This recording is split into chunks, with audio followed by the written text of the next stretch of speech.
Ng tanghali, Sec Harry.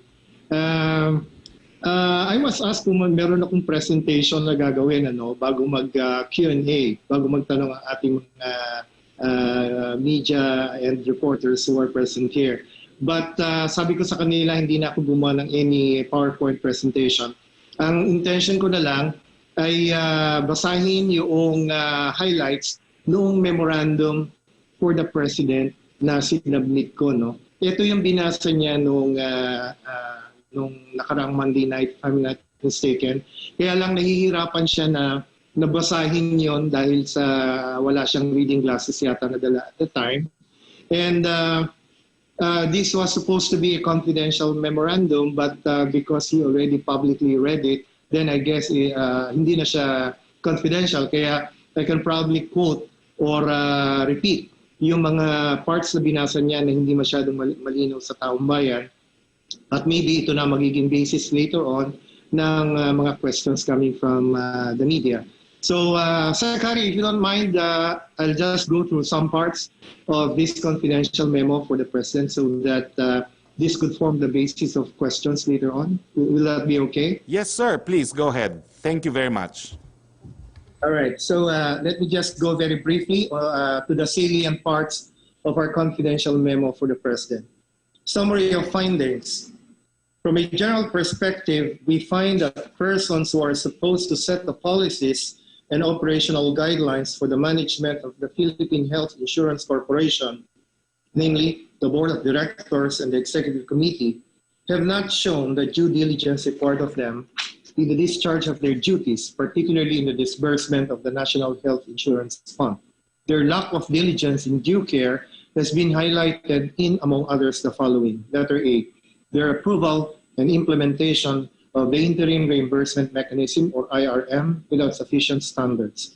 Letter B, their approval of Philhealth's Information and Communications Technology, or ICT, budget upon a mere representation by the SVP in charge that the whole management information system of Philhealth would collapse unless said budget was approved. And letter C, their adoption of corporate policies and practices that fail to check, investigate, prosecute, and penalize the wrongdoing of Philhealth personnel, as well as healthcare institutions and professionals. On the IRM, the Executive Committee showed lack of due care, if not outright negligence, in approving and implementing the IRM as manifested by the following. Letter A, IRM fund releases were rushed, even when the circular implementing the scheme was not yet effective. On 31 March 2020, the Executive Committee presented for the Board's approval the allocation of 27 billion pesos as IRM funds for the COVID-19 pandemic and asked the Board to ratify IRM releases already made, despite the fact that the circular had not yet been deposited with the Office of the National Administrative Register, or ONAR, as required by law. The Board approved both requests. Letter B, the IRM was implemented without sufficient standards and guidelines, making fund releases susceptible to abuse.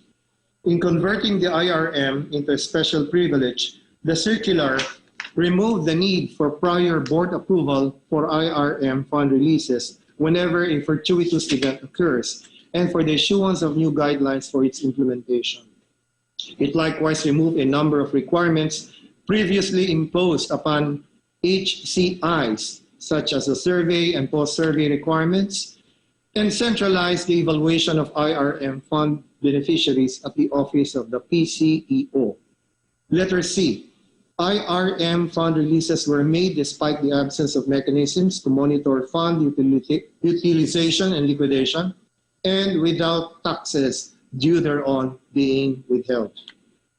On the ICT procurement, members of the Executive Committee led by President and Chief Executive Officer Ricardo Morales and SVP Jovita Aragona, Chief Information Officer and Head of the Information Management Sector, submitted to the Board a request for budget allocation for the procurement of ICT resource items for fiscal year 2020 worth 734 billion No, I'm sorry, 734 million pesos, more or less. The ICT items were neither included in Philhealth's Information System Strategic Plan, or ISSP, nor approved by the Department of Information and Communications Technology as required by law. Letter B, an internal audit report that detailed major discrepancies or inconsistencies in the inventory of Philhealth's hardware and software was not presented to the board upon the instance of PCEO Morales. Letter C, a proposal to procure network switches for the Philhealth Regional Office at the National Capital Region was recommended to and approved by the board, notwithstanding a Commission on Audit query memorandum on the non-utilization of 24 similar switches. Next, the Philhealth management adopted questionable policies and weak enforcement practices that failed to check, investigate, prosecute, and penalize wrongdoing. The Philhealth management has adopted a policy towards entire settlement of claims without accountability, and even the grant of wholesale amnesty in favor of HCIs with claims that appear to be no longer enforceable against the corporation. Based on the investigation of the Senate, less than 2/3 of the 7,452 pending cases against HCIs, these are the hospitals and professionals, from 2010 to 2019 had been acted upon by the corporation, less than 2/3. Meanwhile, only a little over 1/3 of the 1,968 cases of fraudulent claims from the year 2000 to 2019 had been decided. Finally, in his testimony before the task force, SVP Rodolfo de Rosario of the legal sector admitted that thousands of cases involving HCIs and Philhealth employees have remained unfiled. So, in our conclusion, we said the following. The negligence exhibited by certain officers of the Philhealth Executive Committee gives rise to both administrative and criminal liability under the following laws. RA number 3019, or the Anti-Graft and Corrupt Practices Act, the Revised Penal Code for malversation of public funds or property, and illegal use of public funds or property, and administratively gross misconduct and gross neglect of duty under civil service laws. In addition, the same corporate officers may be held liable for violation of the National Internal Revenue Code in connection with their failure to withhold taxes on IRM releases. Next, all the board chairman and members exhibit negligence in services to it, their careless approval of ICT procurement, the ratification of M fund releases in March 2020, and consent to modification of judgments in court-adjudicated cases. Such negligence is somehow mitigated by the active concealment of vital documents and information and the apparent misrepresentation by those who had sought the board's approval. The foregoing notwithstanding, the task force recommends that the President strongly admonish and remind the chairman and members of the board of the grave consequences of their action or inaction. After that, we went to the specific recommendations for the President's consideration, specific charges against particular persons. And I guess by now, alam na ng media what these charges are and who the respondents would be when complaints are filed with the Office of the Ombudsman. But let me just emphasize that further investigation on possible complaints against other officials and employees of Philhealth, and this is contained in Part 6 of our 177-page report, is also recommended. So marami pa kaming other areas na titingnan. No? Yung legal sector that is ripe for many possible actions, but we have not included that in the report as yet dahil we need further supporting evidence to back up the charges that we intend to file. Kaya hindi sila nasama dito sa report na ito. But this report, we submitted only because we were required by the President to submit it within 30 days. And we submitted it within the period given to us.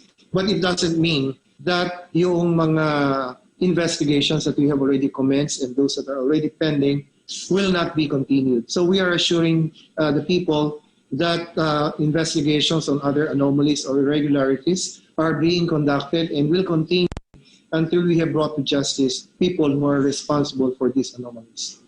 Thank you, Sec. Ari. Thank you very much. From Evelyn Quiroz of Filipino Mirror for Secretary Guevarra po. Secretary Guevarra, ito po yung una yung tanong. Yung po bang evidence on hand is limited to administrative case only? No, Evelyn. The evidence available to us will be enough, no, to support both an administrative and a criminal complaint. Kaya lamang, we're beefing it up, no? We are trying to beef it up dahil merong mga documents na kailangan pang makuha namin talaga. We know that they are there, but we still have to get them. So, your question, hanggang administrative lang ba? No. We have enough evidence also, but we have to secure them, no? They're physically para ma-build up yung case at mapag-file ng maayos na complaint before the office of the Ombudsman. Pati sa criminal meron. Second question niya, Secretary, magkakaiba ba ang set of evidence submitted sa Senate, House, Ombudsman, at Philhealth Task Force? Kasi parang iba-iba ang recommendation nila. Hindi ko masasagot yun, Evelyn, ano? Kasi hindi ko naman alam exactly kung ano yung mga ebidensya na iniharap sa House of Representatives or before the Office of the Ombudsman. No? Baka medyo may variance din yan, yung set ng mga ebidensya na na-present. Kaya yun sa task force which was led by the DOJ, ang aming conclusions ay nakasalalay lamang doon sa mga ebidensya na mismong sa amin iniharap. Ngayon, we also made use of certain evidence presented before the Senate, for example, but we cannot really say kung exactly the same set of evidence yung naharap sa Senate at yung sa amin. Kaya magkakaroon ng variations, appreciation ng evidence kasi hindi naman exactly the same in the present. Yung third question niya, Secretary, can Secretary Duque as well as PhilHealth President Morales be held liable under the doctrine of willful blindness used by DOJ prosecutors in filing anti-money laundering charges against the executives of RCBC in connection with the $81 million cyber heist at the Bank of Bangladesh? Alam mo, Evelyn, it may be too early, no, to answer that question kasi sabi ko nga sa iyo, kinukumpleto pa ang ebidensya, no, na maaring ihain sa Office of the Ombudsman, although we have an idea already what it is, no. But there is a possibility. But right now, ang hawak namin, ang nakikita namin ay hindi pa talaga sufficient, no, para masabi natin na may gross inexcusable negligence on the part of Secretary Duque and members of the board. Salamat, Secretary Guevarra. Thank you, Sec. Joyce Balancho of the ZMM, please. Yes, good afternoon, Secretary Roque, and to our guests. Doon lang po sa naging meeting ni Pangulong Duterte with Congress leaders kagabi, Secretary Roque, si Senate President Tito Soto said that the President gave PhilHealth Chief Dante Gueran a deadline up to December this year to fix the corruption issues in PhilHealth. Can you give us more details on this? And also, ibig sabihin po ba nito maikli lang ang term ni, posibleng maikli lang ang term ni PhilHealth Chief Dante Gueran? We thought that he was given an assignment for the next 2 years or until the term of the President ends. But it appears na yung termino niya nakadepende sa performance niya as Chief ng PhilHealth. Well, let's put it this way, no? The President wants to clean up PhilHealth, and that is why the deadline given to Attorney Gueran is to enable him, or a deadline to clean up the organization. File all the cases that need to be filed, suspend, terminate, whatever you need to do in order to cleanse the ranks of PhilHealth. Hindi naman po ibig sabihin na ang termino niya ay hanggang dun lamang. But since I was not physically present during the meeting, I can only rely on the statement made by Tito Soto, which was corroborated to me by Majority Floor Leader Martin Romualdez. How about, sir, can you give us more details dito sa sinasabing pabor si President Duterte either i-privatize or i-abolish ang Philhealth if in case Dante Gueran fails to fix the corruption problems within the agency? And also, I think, dagdag ko na rin po na pag-usapan yung bill ni Senator Soto about transferring the chairmanship of Philhealth to Secretary of Finance. Okay. Ang pagkakaintindi ko, talagang ang paninindigan ni Presidente either i-abolish or i-privatize yan. At sinabi naman po niya yan sa pagpupulong niya sa ilang miyembro ng IATF. No? At ganyan din po yung original bill ko na hinain sa 17th Congress, i-abolish yung Philhealth, palitan ng National Health Service.